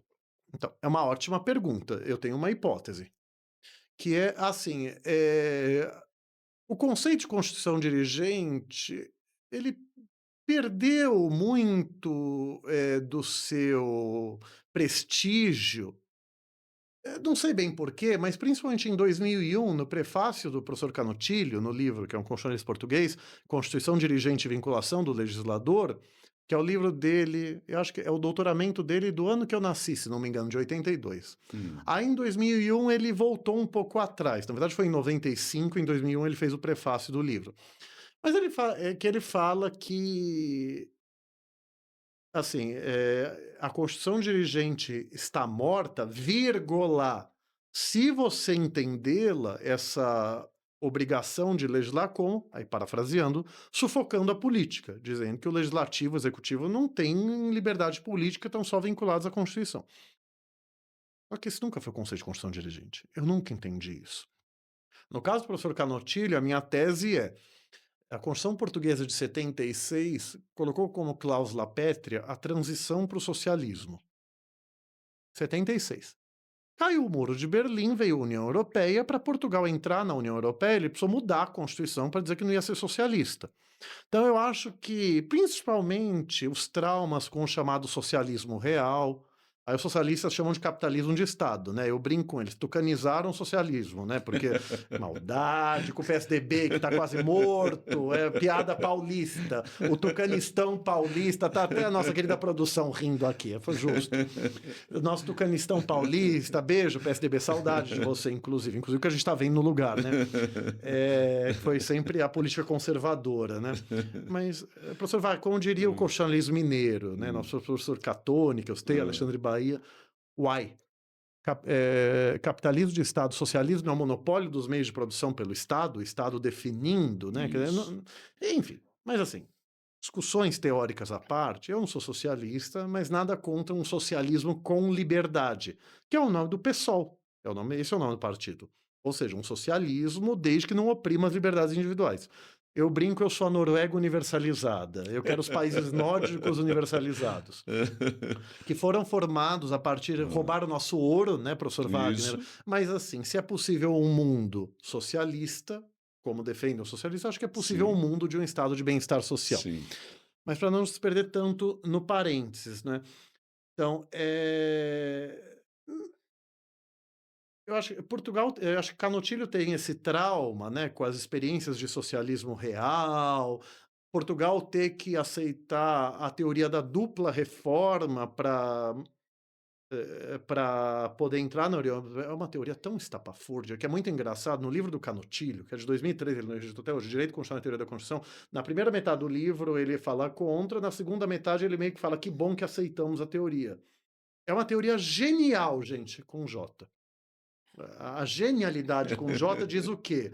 Nosso artigo 60, parágrafo 4º, que fala, são cláusulas pétreas A, B, C, D e E. Ele não diz que ele é cláusula pétrea. Então você poderia mudar ele para deixar de dizer que os outros são cláusula pétrea, a primeira reforma, aí você faria a segunda dupla para alterar as outras. No Brasil, quem defende isso com o máximo respeito? Ele pode me chamar de libertino se ele quiser. É um dos grandes, é um dos grandes doutrinadores, que eu diria um dos reacionários do direito constitucional brasileiro, professor Manuel Gonçalves Ferreira Filho, da Universidade de São Paulo, nosso querido Maneco. O professor Manuel Gonçalves defende isso. Um grande constitucionalista defende isso. É um grande constitucionalista, eu acho reacionário, ele vai se dizer conservador. Eu me acho progressista, talvez ele me chame de libertino. Ele é um lorde, né? A gente não vai falar isso. Se ele pensa é uma outra questão, né, professor Wagner? Mas assim, acho que não. mas assim, professor Manuel Gonçalves, inclusive por célebres polêmicas com o professor José Afonso da Silva, sempre teve uma posição não progressista, né, conservadora, talvez reacionária, né? Maldade com o professor Manuel Gonçalves, mas assim. Então, ele defende isso no Brasil e poucos autores defendem. Mas Portugal teve que aceitar esse absurdo para entrar na União Europeia. Então, o conceito de constituição dirigente perdeu força no mundo. Embora o Canotilho ironiza isso, que ele fala que o Tratado da União Europeia é um tratado dirigente. E olha que bonito, sabe o nosso artigo 5º, inciso 2? Homens e mulheres são iguais perante a lei? Canotilho fala que quando estava na Constituição Portuguesa, fala, nossa, que absurdo, isso é mera norma programática, te ignoro.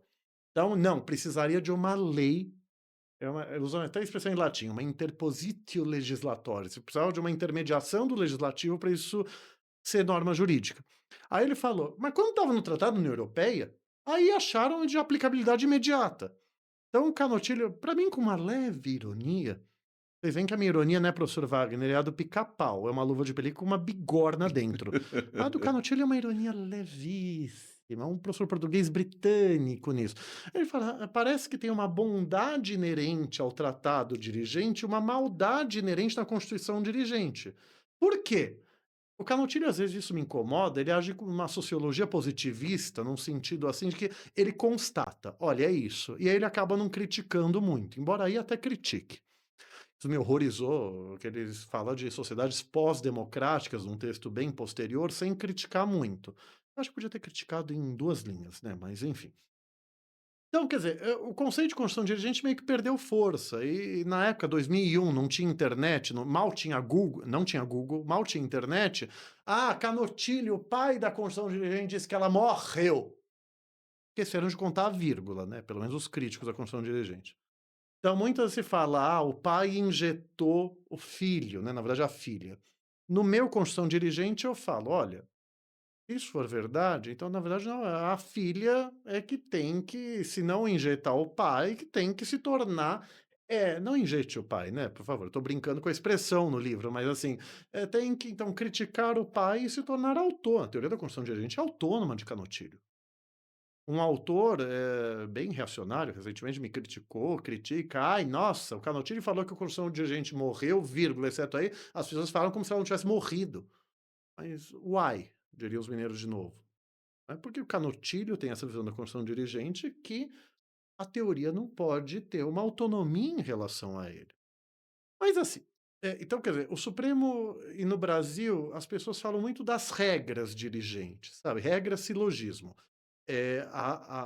Os dispositivos da Constituição que exigem criar a lei.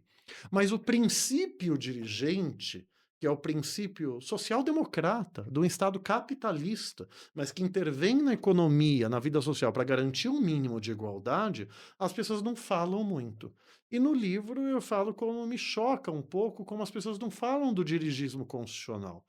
Pelo menos como falam no direito do consumidor do dirigismo contratual, pelo menos. Então, é um tema, e assim, mas as pessoas gostem ou não, a Constituição brasileira é dirigente, a Constituição, ela tem o artigo 3º, inciso, sabe, dos incisos 1º a 4º, quer dizer, é dever do Estado, né, construir uma sociedade livre, justa, solidária, sem preconceitos e discriminações de quaisquer naturezas, sendo obrigação do Estado diminuir as desigualdades regionais e sociais em geral. Isso é um princípio dirigente, o Estado tem que agir. Ele tem que fazer isso. Enquanto ele não Perfeito, fizer, em algum grau o judiciário pode perfeito. fazer. E aí entram as medidas que Vossa Excelência, volta e meia, impetra junto aos tribunais superiores os mandados de injunção, Mandado de injunção, pleiteando exatamente isso. Corretíssimo. E, por gentileza, entre as suas ações, quais se destacariam mais dentro desse contexto de defesa? olha, Wagner, eu acho que eu sou uma pessoa muito privilegiada e tenho uma sorte histórica e um carinho muito generalizado, mas assim, então eu tenho realmente feito algumas ações no Supremo, né? Acho que, principalmente desde a homotransfobia como racismo, né, que é uma decisão de 2019, que eu movi uma das ações em 2012 e outra em dezembro de 2013, né? Mas, eu tenho tido diversas ações no Supremo, e eu brinco, Wagner, sabe o que eu brinco? A gente serve em geral. O Supremo tá me acostumando mal em minoria, porque a gente tá ganhando os direitos de minorias no Supremo, né. O professor Wagner, ele sabe, eu vou falar por quê, eu sou das teses minoritárias. Eu sou, sabe, eu não tenho com todas as vênias, sabe, até virou meio conservador e tal, tem umas posições incompreensíveis, o ex-ministro Marco Aurélio, Sua Excelência parece que tinha um prazer freudiano em ser voto vencido. Eu não tenho, mas também não tenho nenhum problema a gente estar em 11, a gente está em 20, eu ser 20-1 e eu ser o 1, não tenho nenhum problema. Mas, a gente tem um ganho as teses no Supremo e isso tem sido positivo. Você falou do mandado de injunção, mas assim, acho que qualquer ação, qualquer recurso no Supremo, em algum grau, você pode invocar, certamente você pode invocar a Constituição dirigente. Aí tem ações que têm finalidades específicas. Mas certamente a minha principal vitória no Supremo é a homotransfobia como crime de racismo, sem legislar e nem fazer analogia. Falar isso até o fim da minha vida. E aí eu falo isso, gente, com todo respeito mesmo. Ao contrário, eu falo isso em várias palestras. Ao contrário, dizem os meus haters e as más línguas, eu respeito a opinião alheia. Pode discordar de mim de maneira paradigmática. Eu não respeito inépcia, eu não respeito má-fé deturpadora, eu não respeito fake news, eu não respeito intervenção militar constitucional, professor Ives Gandra. Aí, com todo respeito, eu não respeito mesmo. Wagner, eu vou falar disso, ó, me perdendo nos parênteses. Já é difícil a gente achar na Constituição, no 142, uma base textual para que os militares sejam esse poder moderador. O Wiesganda vai falar que ele não falou E ele ponderador. sempre sustentou isso. Mas assim, já é difícil achar que os militares podem intervir ali. Ele sempre sustentou. Se você. Isso, se tem alguma palavra que supostamente respeito. sustenta, com todo respeito, mas assim, gente, uma interpretação histórica e teleológica, uma Constituição que, mais do que analítica, o professor Luiz Alberto da Veira, hoje eu aprendi isso no mestrado com ele, ela é prolixa. Todos são iguais perante a lei, caput do artigo 5º. Garantido o direito à igualdade, ainda o caput. Homens e mulheres são iguais. Igualdade trabalhista, previdenciária, tributária. Só faltou falar igualdade do professor Pauliotti, né? Quer dizer, faltou falar de tudo a Constituição. Por quê? Por trauma da ditadura militar, que negava direitos individuais e sociais. A Constituição cidadã, que garante direitos de forma prolixa, essa é uma crítica reacionária à Constituição, vai dar o poder moderador a quem traumatizou a sociedade ao ponto de fazer isso. A maneira mais educada que eu tenho é dizer que isso é teratológico. A tese do professor Wiesganda é teratológica. É o veio da biologia, né, da medicina. É monstruosa esta tese. Transcende tanto o cúmulo do estapafúrdio, que é ilegal em constitucional por isso. Com todo respeito, mas eu respeito, assim, a coerência, na verdade, a coragem, né? Porque noção nenhuma. O Supremo, por 11-0, negou depois de muito tempo. O professor Gigante, dias depois, publicou um artigo. O Supremo decidiu sim, mas eu ainda tenho as minhas dúvidas. Que bom, professora, né? Mantenha ela com vocês. O filho do Zé Afonso Virgílio, Afonso da Silva, tem um artigo muito educado explicando como é uma teoria injustificável. Mas qual foi a pergunta? Não, as ações no Supremo. Mas eu queria falar, o professor Wagner vai dizer que eu sou das teses minoritárias. Gente, eu vou entregar. Eu vou fazer aqui uma pergunta, um embargo de declaração por obscuridade, diz a lei. O professor Wagner sempre me chamou de platônico quando era professor. Eu nunca entendi muito bem isso. Eu acho que ele falava, porque essas elucubrações, essas teses... Não, mas o senhor não é da esquerda idílica. Não, não sou mesmo. Obrigado. Não é mesmo. Mas eu sempre brincava com o Wagner falando assim, isso é uma contradição em termos, tá? É proposital. Eu sou um platônico pragmático. Isso. Eu pego meus platonismos, eu boto na petição e peço o deferimento para o Supremo. Isso. Não é esquerda idílica. Não é. Exato. Não, reformulo. Obrigado. Não, idílica nunca foi. Sabe que o senhor viu que eu critiquei, eu uso essa expressão de maneira crítica, Sim. né? Que muita gente, a partir de uma expressão, eu vou ser educado. Que eu já tive críticas bem grosseiras a ela, porque ela acusa a decisão do Supremo de ter feito analogia. E ela dá a entender que ela leu a decisão. Com todo respeito, eu quero crer que ela se expressou mal, tá? Eu sempre falo isso. Se você falou que o Supremo fez analogia ou reconheceu a homotransfobia como racismo, das duas, uma. Quem disse? Muita gente. Ou você não leu a decisão e se fala por ignorância, ou é má fé deturpadora. Tertium non datur. Não há terceira hipótese. Porque o Supremo, ao contrário do que diz um autor, ele não simplesmente se limitou a alegar que ele fez a analogia, ele explicou. Ele desenhou. A analogia não é isso. Então, obrigado. Se você acha que o Supremo errou, veja, Wagner, eu faço isso desde sempre. Eu tenho que explicar para as pessoas como criticar a decisão que eu defendo. Se você acha que a homotransfobia não é racismo, você está acusando o Supremo de ter feito qualificação jurídica do fato errada. Está acusando ele de ter dito que é racismo aquilo que não é. Só que isso é muito diferente de analogia. Criminalizar por analogia seria dizer que racismo de um lado e homotransfobia de outro seriam conceitos diferentes, mas idênticos no essencial e deveriam ser tratados da mesma forma. Muita gente acha isso, é uma tese boa em geral. Mas boa em geral para exigir uma lei que criminalize a homotransfobia como racismo. Não é isso que o Supremo fez, não é isso que as ações argumentaram. Então quem acusa a decisão de ser feita analogia está me acusando de ter mentido e está acusando 8 ministros e ministras de terem mentido no que escreveram. E que são citados. Não, então, eu Vossa sou citado, Excelência. Na verdade, eu sou citado pela decisão, que é uma das honras da minha vida. principalmente. Eu sou citado 8 vezes pelo Valdo-Ministro Celso de Mello, Isso. e uma na ementa. Eu nem sei o que é isso ainda, gente, posso morrer feliz, né. Ministro Celso de Mello é o que eu quero ser quando eu crescer, é um homem de uma erudição. Ministro Celso, você ia despachar com ele, que infelizmente se aposentou, ele falava, e era um que falava com você 1 ou 2 horas, né, a gente recebia com tempo. Aí ele pega: "Ah, não, doutor, porque a Constituição de, sei lá, 46", aí ele pega o livro, abre, olha, aqui esse conceito. "Ah, porque o autor tá", Rui Barbosa, sei lá, ele pega o livro e Um fala. modelo. Não, o ministro Celso de Mello é de uma erudição e nunca você. Então, quer dizer, é uma honra inenarrável para mim ser citado tantas vezes nessa Ah, mas ele decisão. sabia com quem ele estava conversando. Hum, obrigado. Mas assim, então, ações que eu fiz depois. Eu fiz a ação que o Supremo declarou a inconstitucionalidade da nefasta e anacrônica tese de lesa humanidade da legítima defesa da honra, com 1000 aspas. Eu vi que mudou, graças a Vossa Excelência. Então, é a DPF 779, pela qual o homem se sente no pseudo-direito de assassinar sua mulher por traição afetiva, e diz o professor Alexandre Bahia, pior, às vezes tinha caso de suspeita de traição e matava, lavar a honra com sangue, a gente vê em novela. Aí eu escrevo o óbvio na ação, assim, como se fossem ler a gente, né, Wagner? Mas eu pelo menos Uhum. faço a minha parte. Ninguém tá falando que tem pseudo-direito à traição afetiva, nem que traição afetiva não dói em quem quer uma relação monogâmica. O que tá falando é que não pode matar por traição Perfeito, afetiva. perfeito. Então, o Supremo fez interpretação conforme a Constituição para dizer que é uma tese inconstitucional. Mas olha que curioso. O Supremo, o Código de Processo Penal, ele prevê a apelação por manifesta contrariedade à prova dos autos no júri. No Brasil, crime contra a vida é júri.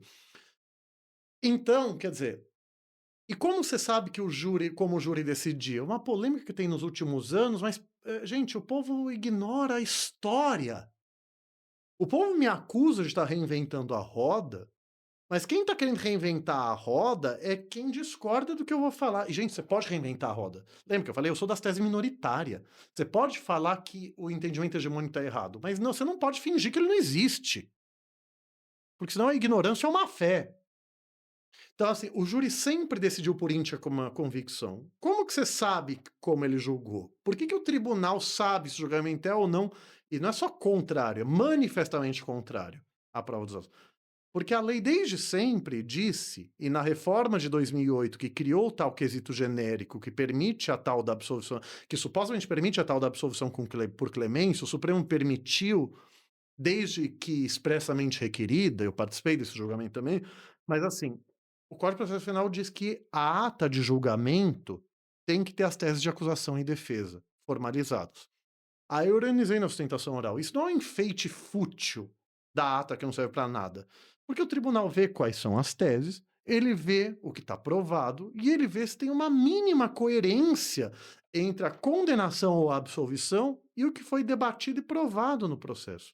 Então, eu pedi para o Supremo que declarasse que se a única interpretação defensável, minimamente defensável da prova dos autos à luz que foi debatido em contraditório, que é a ideologia democrática do processo. A lei é democrática porque supostamente toda a sociedade participou. Todas as pessoas afetadas em tese participaram. A decisão judicial é democrática porque ela foi formada pelos debates em contraditório. Isso vale para o júri também desde sempre. Aí tem gente que fala que o júri não faz parte do judiciário. Não, gente, com todas as vênias, o júri não é um estado de exceção. Não é uma ilha fora da Constituição. Perfeito, Ele está no sistema perfeito, constitucional. Mas, nossa, perfeito. isso vai ser uma blasfêmia para associações de advocacia criminal de defesa. Vão querer declarar a inconstitucionalidade ontológica dessa pessoa. Tudo bem, eu declaro o deles Mas também. Ok? corretíssimo o pensamento.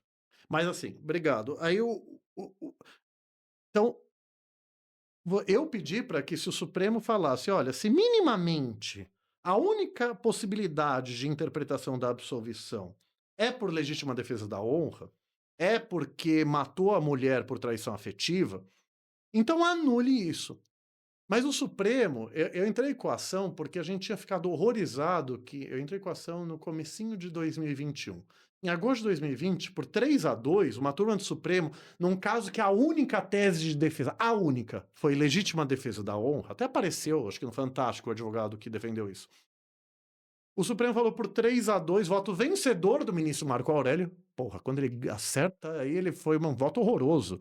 Ah, não, júri decide por íntima convicção, não dá para saber por quê, então anulo a decisão que anulou a absolvição. Mas e toda essa jurisprudência, desde que a Constituição, acho que foi a de 46, não sei qual, que primeiro falou em soberania dos vereditos, o Supremo sempre falou que é constitucional anular júri por manifesta contrariedade à prova dos autos. Porque a soberania dos vereditos, no sentido constitucional, não permite julgamento arbitrário, porque o princípio do Estado de Direito fala que não pode ter decisão estatal arbitrária. Então, gente, está tão errático hoje, desculpem. Mas assim, julgamento manifestamente contrário à prova dos autos, indefensável à luz que se debateu e provou, é arbitrário. Você pode discordar disso. Você pode achar que soberania tem que ser interpretado num sentido de dicionário, que se é soberano é inalcançável, é indiscutível. Nunca foi assim que o Supremo e a doutrina hegemônica interpretaram. Então eu pedi para o Supremo isso. Mas como o Supremo estava nessa dúvida, uma parte mudando a jurisprudência, a gente teve o gênio, com G, do ministro Dias Toffoli, que votou com essa maioria de 3-2. Quando caiu com ele, eu pensei, ainda ignorando tudo isso, com todo respeito, ministro Toffoli, que eu falei, ele falou, já que não dá para saber pelo que o júri decidiu, por isso que ignora tudo que eu falei, já que falar em legítima defesa da honra pode influenciar na íntima convicção, então a defesa e a acusação estão proibidas de falar. Se falar expressamente ou de maneira subreptícia, de maneira disfarçada, se insinuar isso, o julgamento é nulo. As entidades de defesa falam, nossa, mas você vai proibir o advogado de defesa? E a plenitude de defesa, que é maior que a ampla defesa? É mesmo. Gente, eu sou advogado. Me irrita profundamente o judiciário, na quase criminalização da advocacia, em sentido amplo, e até, quer dizer, esse menosprezo à advocacia que a gente tem em muitas decisões judiciais. Então, eu não quero o judiciário mandando em como eu vou alegar. Mas, assim, eu não pude fazer a sustentação oral de mérito. Eu estava em Manaus, numa palestra, achei que não ia julgar, enfim, mas foi quando a ministra Rosa Weber estava se aposentando. Então, aí julgou, assim, em 2021, o Supremo deu essa liminar por unanimidade, seguindo o TOEFL que eu tô falando. Em 2023, ele julgou o mérito. Então, quer dizer, eu ironizei no julgamento da clemência. Eu fiz sustentação oral, eu falei, essas entidades estão falando seriamente que o advogado tem o direito de dizer que a mulher, aspas, mereceu morrer porque não se deu ao respeito, fecha aspas, por Wagner, Nossa, que é um absurdo. que, Em assim, último nível. é experiente há mais tempo do que eu, Mas é um né? Quer dizer, absurdo. vocês É um sabem que absurdo. isso que eu falei, que já é agressivo para toda mulher, é uma maneira muito formal, elegante não é, de falar. Então, quer dizer, e assim, sabe que eu fiz a ação, Hum. o Luiz Motti, que é um ativista gay histórico do Grupo Gay da Bahia, me falou, já teve júri que absolveu assassinato por homotransfobia por legítima defesa da honra. Então, essas pessoas estão dizendo que a defesa técnica, a plenitude de defesa, permite dizer, aspas, viado mereceu morrer porque é uma raça desgraçada, uma raça do demônio que não merece ser respeitada, fechado. As pessoas chamam a gente assim até hoje. As pessoas chamam. No julgamento da homotransfobia, eu citei uma entrevista de um neonazista em 2014 no SBT, de rosto fechado, chamando homossexuais de raça do demônio, ou raça do inferno. Então, existe direito de plenitude de defesa a isso? Com todo respeito, direito não é só interpretação do direito, não é só interpretação de texto. Falta amor no mundo, falta interpretação de texto também no direito, mas direito tem uma lógica hermenêutica própria, tem uma lógica, tem princípios de interpretação jurídica que são mais específicos que os princípios de interpretação puramente gramatical. Soberania de vereditos não significa que não cabe recurso nunca. Plenitude de defesa não quer dizer que você não permite você dizer que, aspas, mulher mereceu morrer, viado mereceu morrer porque é uma raça desgraçada porque não se deu ao respeito, fecha aspas. Eu gosto da frase do Carlos Maximiliano, sabe? As pessoas citam sem ler, eu li, o professor Wagner leu também. O direito tem que ser interpretado de forma inteligente, para que a lei não resulte em absurdo, inconveniência. Com todo respeito, não é razoável essa interpretação. Mas ao me dizer, eu fugi de um grupo de esquerdomachos, eu e uma outra pessoa integrante de minoria, sabe o que falava, a gente debatendo isso por causa daquele. Nossa, vocês querem pôr gênero, vocês querem fazer debate político de gênero no processo penal. E tudo isso que eu falei, silêncio eloquente. Então, quer dizer, nessas horas ironizo, né, professor Wagner? Ou foi mal, homem branco, cis hétero, sem deficiência, que não integra minoria nenhuma e se acha o as da razão neutra, desinteressada, já que está me acusando de aspas, identitário, de enviesado, fecha aspas. Essas pessoas não têm viés? É óbvio que tem.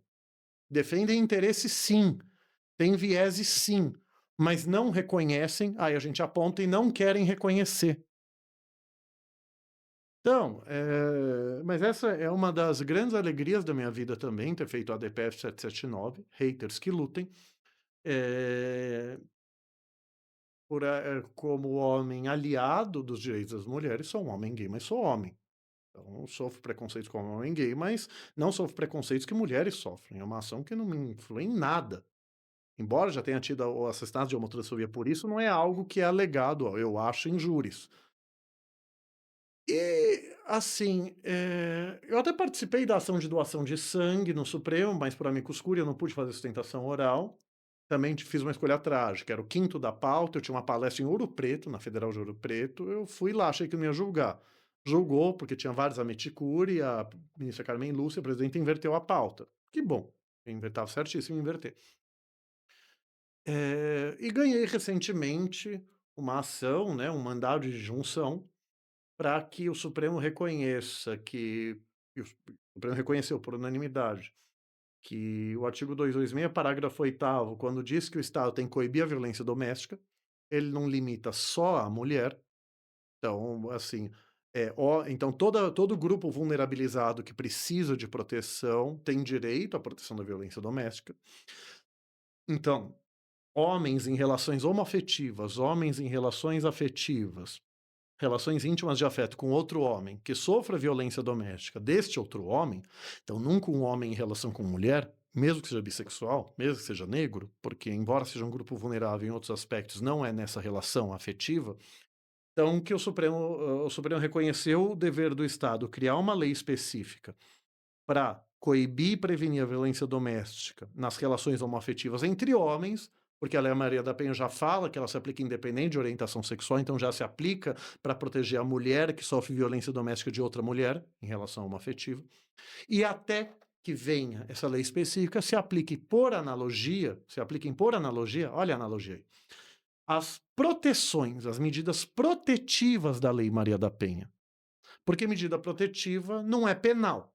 Tem uma doutrina que acha que uma parte dela seria penal, queria saber quais, porque todas são obrigação de fazer ou não fazer, cíveis. Mas até falei, se o Supremo concordasse com a tese equivocada do STJ de que algumas são civis e outras penais, a gente pediu analogia com as civis. Eu citei o parecer do professor João Paulo Martinelli, do professor Emerson Erivan Ramos, penalistas, que falam que as medidas protetivas têm natureza autônoma, nem civil. Porque você pode ter a medida protetiva e não entrar com a ação principal, civil ou penal. Então, por não ter natureza penal, não é uma analogia em malam partem.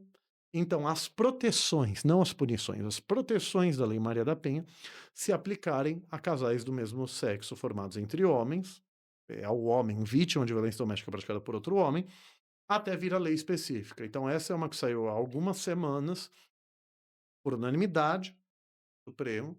A minha segunda unanimidade, a primeira foi a DPF 779, também, da legítima defesa da honra. A honra transferiu como racismo foi 8-3, e 10-1 na omissão inconstitucional. Então, acho que são as principais. E aí tem algumas outras em tramitação no Supremo, direito de mulheres trans ao banheiro feminino, algumas leis municipais vinculam banheiro a sexo biológico, então entrei com a DPF contra essas leis. Tenho ações, uma ADIM contra a lei estadual, uma DPF contra a lei municipal, de leis que querem proibir os pais, as mães ou responsáveis de levar crianças em paradas LGBTI+, As pessoas demonizam, as pessoas acusam as paradas, a população LGBTI+, de ficar transando em praça pública, é daí pra baixo. A lei não escreve isso, mas é daí pra baixo que a gente ouve. Então querem proibir os pais, mães ou responsáveis de levar crianças em parada. Então, assim, e é engraçado isso, Wagner, é curioso, porque o povo do movimento ideológico Escola Sem Partido, que Certo. curiosamente é sem partido Hã. alheio, por favor, se a gente precisar terminar, me avisem, né, a gente conclui. O Escola Sem Partido, que é sem partido alheio desde que de esquerda e desde que progressista, eles invocam o direito à educação moral dos filhos pelos pais, né, que é um direito do Código Civil, um direito da Convenção Americana de Direitos Humanos. É um direito que existe. Mas eles usam isso de maneira deturpada, que eles querem que esse direito justifique censurar escolas a ensinarem temas que lhes desagradam. Não, é um direito contra o Estado, para que você não seja punido ou punida por dar a educação moral que você quiser para o seu filho ou sua filha. Obviamente, desde que não exponha a violência física, a sexualização e assim por diante. É que acusam as paradas de sexualização pura, de libertinagem pornográfica. É daí pra baixo. Eu falo a vida como ela é, e eu tô sendo delicado, acreditem. É, então eu falo de novo constitucionalismo mineiro. Uai, o direito à educação moral dos filhos e filhas por pais, mães responsáveis não existe para pais progressistas? Só existe para pai e mãe reacionário, reacionária?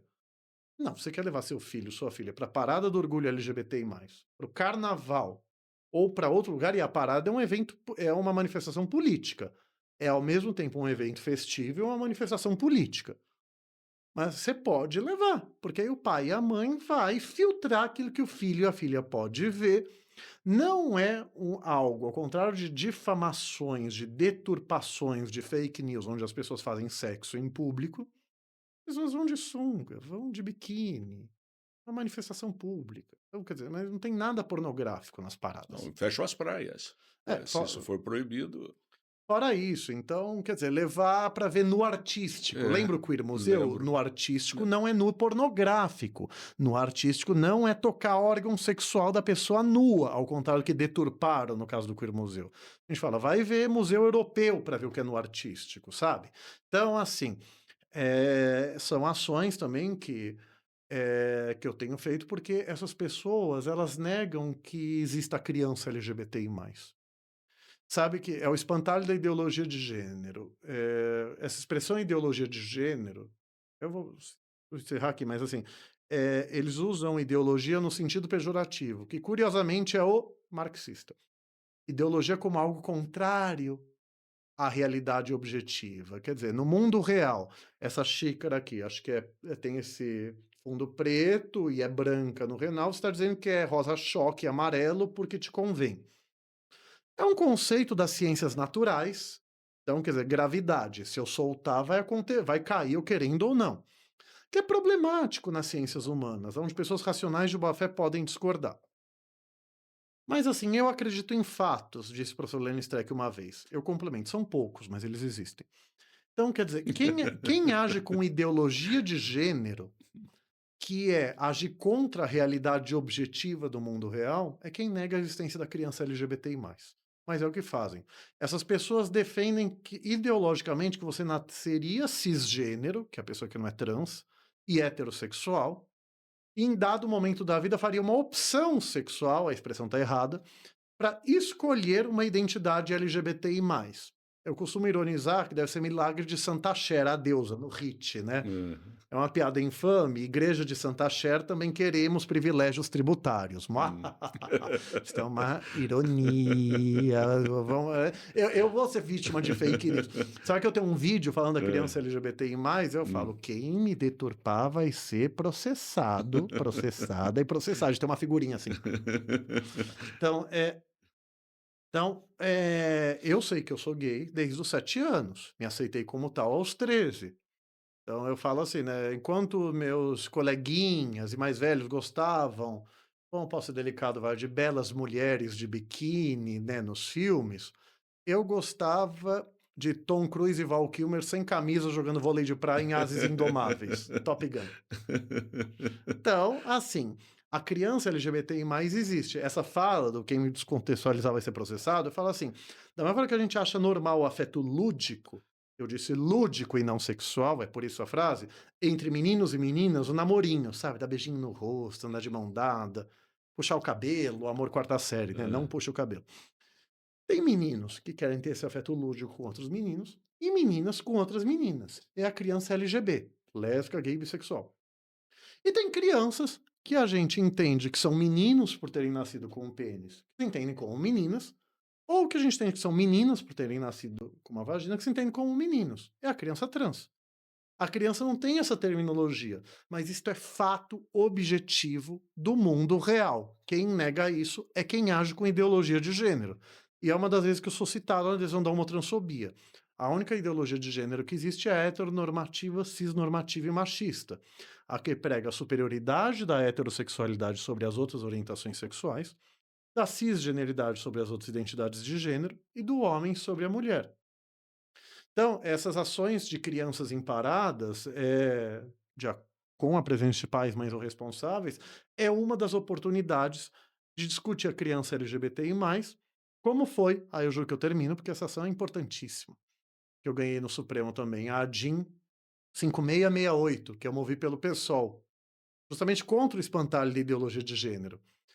E o Supremo concordou que a lei do Plano Nacional de Educação seja interpretada, quando ela proíbe discriminações em geral, como exigindo que as escolas previnam e proíbam e punam, previnam e reprimam a discriminação por gênero, identidade de gênero e orientação sexual. Ou seja, o bullying machista, transfóbico e homofóbico, respectivamente. Aí acusaram, inclusive, a gente falou do pai, né? Deixa eu falar da filha, a professora Ângela Gandra. Foi secretária da família da Damares, olha que bonito. A filha tem ideologia equivalente à do pai. Então, assim, ela falou numa entrevista internacional, eu oficiei todos os parlamentares, inclusive os reacionários, pedindo, basicamente fazendo interpelação criminal, para ela explicar se não ia processar ela. Ela fez uma explicação meia boca, quase pedindo desculpa, e por que que eu não fiz? Porque me faltou força. Mas acusou de ter um projeto de ideologia de gênero no Supremo. Eu estou parafraseando aqui, mas ela falou isso. É que ela falou coisas muito piores, assim, aquela coisa de pegou, eu precisaria pegar o ofício, mas assim, enfim, fez isso. Eu não quero falar de memória, que eu não quero confundir. Eu critico, para mim ela cometeu racismo homotransfóbico, sim, mas eu quero citar a fala. É só pegar o ofício, está no meu Academia Edu. Eu transcrevi a fala dela, porque ela habló en español. Eu hablo, tu sabes, solamente la puerta, né? Brincadeira. Eu tenho um espanhol sem vergüenza, eu brinco. Ela falando em espanhol, que, entre outras coisas, esse é o menor dos discursos. Esse não é racismo por isso. Tem um projeto de ideologia de gênero no Supremo. Tem matéria online que ela falou isso. Uma jurista tem um currículo formal melhor do que o meu, vale. Formal, pelo menos, né? Quero crer que materialmente eu levo mais a sério o direito que ela. Com todas as vênias, ela vai achar o contrário e cada um discorda. Mas assim, ela não pode tratar assim do tema. Projeto remete a projeto de lei. Então, quer dizer, no Supremo é uma ação. Embora você vá ser didático ou didática, você tem que explicar. Mas, ok, vamos sair dessa questão formal. Quer dizer, projeto de impor ideologia de gênero é uma ação que pede que as escolas sejam obrigadas a prevenir e reprimir o bullying machista e homotransfóbico, porque é isso que a ação pede. É isso que o Supremo concedeu. Então, por quê? A Lei do Plano Nacional de Educação vai ter o mesmo problema agora, parece que ela está prorrogada, porque ela tinha 10 anos, é uma lei temporária, era de 2014 a 2024. O projeto de lei fala, a lei fala, proíbe toda forma de discriminação, tinha uma vírgula, especialmente por raça, orientação sexual e gênero. Isso gerou esse debate insano sobre ideologia de gênero. Quer dizer, uma lei dizer que você tem que ter uma atenção especial contra discriminações que acontecem muito, ela falou raça no sentido fenotípico, né? Então, a pessoas negras e LGBTI+, e as mulheres, isso é uma ideologia de gênero pernóstica. É que tudo que combate o machismo e a homotransfobia, eles chamam de ideologia de gênero. Para sintetizar, é isso. Então, acho que essas são. Então, homotransfobia como racismo, proibição da nefasta e anacrônica tese de lesa-humanidade, da legítima defesa da honra. Escola sem homotransfobia e machismo, vou chamar assim. E essa do mandado de junção para a proteção de homens em relações homoafetivas contra a violência doméstica praticada por outros homens, talvez possam ser minhas principais vitórias no Supremo, tendo participado de outras com amicus curiae. Teve uma do SUS sem transfobia, que eu fui amicus curiae pela Associação de Travestis e Transsexuais e outras entidades. Que eu queria citar um nome, porque foram muito gentis, mas é um núcleo de promoção dos direitos LGBTI+, da Universidade de Brasília, vou ter que pegar aqui para citar. Mas assim, para que o SUS atendesse pessoas trans. Porque pelo critério do sexo biológico, o SUS vinculava exame ao sexo masculino ou feminino. Então a mulher trans não podia ir para o proctologista, muitas vezes. O homem trans não podia ir no ginecologista, muitas vezes. Precisou de uma adesão do Supremo para que o homem trans pudesse ir no ginecologista, para que a mulher trans pudesse ir no proctologista, no urologista, dependendo do exame. Tem como para respeitar o nome social. Só eu dei entrevista no Globo News, saiu a minha fala, e eu falei, é curioso, né? Isso prova como usar o critério da biologia é incoerente, é hipócrita muitas vezes. E quando a biologia exigiu a igualdade, quando a biologia exigiu que o homem trans, que é um homem com vagina, fosse atendido pelo ginecologista, a mulher trans, uma mulher com próstata, no sentido do sexo masculino, fosse atendido pelo proctologista, precisou de uma decisão do Supremo Tribunal Federal para que essas pessoas fossem atendidas pelo Um SUS. absurdo, um absurdo. Então, eu tenho algumas ações em favor do movimento trans como aliado, né? Porque eu não sou trans. As pessoas acham que homossexual, que trans é um homossexual que foi até o fim, sabe? Esse é o senso comum até hoje. As pessoas acham que o termo homossexual abarca todo mundo, até hoje, enfim. Não, direitos trans não me afetam em nada, pessoalmente. Então eu atuo como aliado das mulheres trans e dos homens trans. E pessoas trans masculinas em geral. Então, o que é também um grande prazer, uma honra. Professor Paulo, muito obrigado, muito gentil por essa aula que Vossa Excelência nos deu, esse brilhantismo, essa inteligência pura, e eu só tenho agradecimentos, eu só tenho e dizer que foi uma grande honra, é uma grande honra tê-lo aqui, tê-lo presente, e espero ter oportunidade de chamá-lo mais vezes. Não, muito obrigado, professor Wagner. Você queria respeitar, pedir desculpa aos direitos trabalhistas, né? O direito ao descanso violado hoje. Mas assim, hoje eu sou convidado, então é o professor Wagner que vai pagar um bom Com vinho, né? Que certeza, maldade, gente. Mas enfim. certeza. Ó, só queria citar aqui, ó, Ah, do amicus curiae, ah, a Associação Margaridas e o coletivo Resistir, que me deram subestabelecimento da DPF 787. Advogada maravilha. Carolina Moraes. Não posso não citar, desculpa. Mas é um prazer, Wagner. Desculpe por essa fala tão Imagina, errática, não imagina. preparada. Prazer e uma honra estar aqui com vocês. Ainda mais o carinho de um Uma professor honra, como o uma Wagner. honra, uma honra.